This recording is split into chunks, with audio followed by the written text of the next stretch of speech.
大家好，欢迎收听大纪元新闻，请听苏冠米的文章。别再翘二郎腿了，小心血压高，还有5大风险。你喜欢翘二郎腿吗？是否常不自觉翘二郎腿？翘二郎腿是很放松的动作，但长时间下来却会增加身体负担，不仅让血压升高，还可能造成静脉曲张、退化性关节炎、椎间盘突出等风险。若翘二郎腿时量血压，会让人吓一跳。医学期刊《血压监测》曾发表了一项研究报告，研究人员召集50名血压正常的健康志愿者和53名高血压患者，测试他们在翘二郎腿及双脚平放在地上时的血压。研究发现，健康志愿者翘二郎腿时，收缩压增加2.5毫米汞柱，其中少部分人心血管疾病风险增加，高血压患者受的影响更大。收缩压增加8.1毫米汞柱，舒张压增加4.5毫米汞柱，而且大部分患者的心血管风险都上升了。麒麟诊所院长张世恒解释，骨盆连接大腿有一条很重要的动脉叫股动脉，是大腿最大的一条动脉。翘二郎腿会干扰股动脉通畅度，迫使心脏加大血液输出，增加血压去对抗阻碍。他形容心脏就像水龙头，动脉如同水管。当打开水龙头，水管需有一定的压力才能把水送出去。当人们在喷水时，若折一下水管，折住的水管中水压会变高，使水可以喷出来。翘二郎腿就跟折水管一样，股动脉如同被折到的水管，血压必须上升才能使血液继续流动。而折住水管时，水流虽然变细，但因为水压高了，水会猛喷出很远。太强的水压若不小心喷到人，会造成受伤。张世恒表示，血压升太高也会让最后接受血液的大脑、心脏和肝脏等重要器官受到伤害。除了造成血压上升，习惯翘二郎腿还可能导致其他疾病。1. 腿部静脉曲张。当血液从双脚的静脉往上流回心脏，静脉里的瓣膜可防止血液倒流，并让血液单方向流动。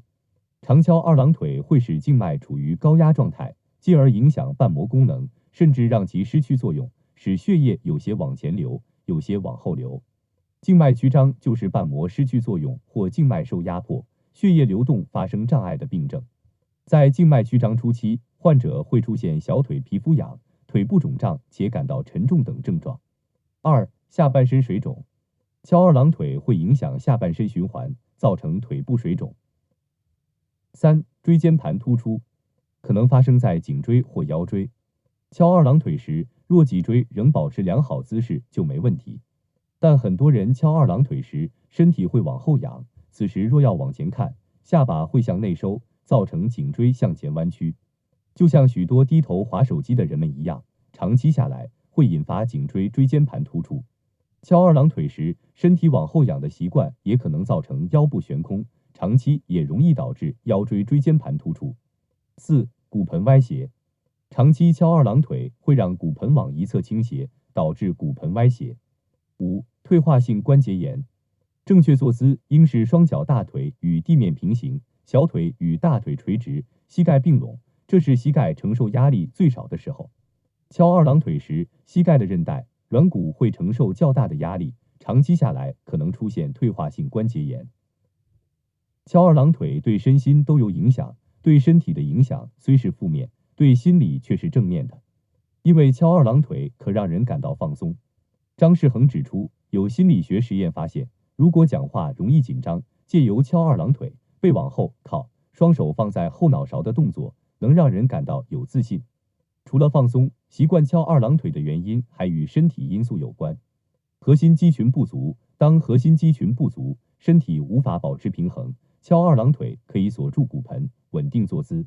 脊椎侧弯患者天生平衡有问题，会习惯以翘二郎腿来帮助坐稳。筋膜记忆，习惯翘二郎腿后，身体的筋膜会形成记忆，没有翘时会觉得浑身不对劲。翘二郎腿有利有弊，你可以翘二郎腿放松一下，大约15分钟就要恢复双脚平放的正确姿势。另外，患有高血压、腿部静脉曲张、退化性关节炎、骨盆歪斜或椎间盘突出的患者，不建议再翘二郎腿，以免使症状恶化。先天容易血栓的人，翘二郎腿也可能进一步增加风险。感谢您的收听。